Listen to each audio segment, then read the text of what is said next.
Morning mga G. Sopas tayo. Breakfast. Bago umalis.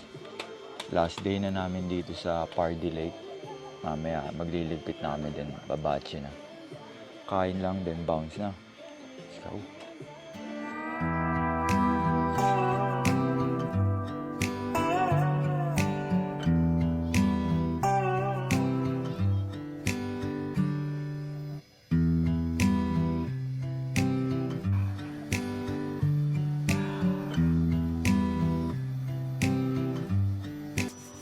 Ito na ang oras para magligpit ng mga gamit ng tent, ng mga pinagkainan, iwan malinis ang campsite.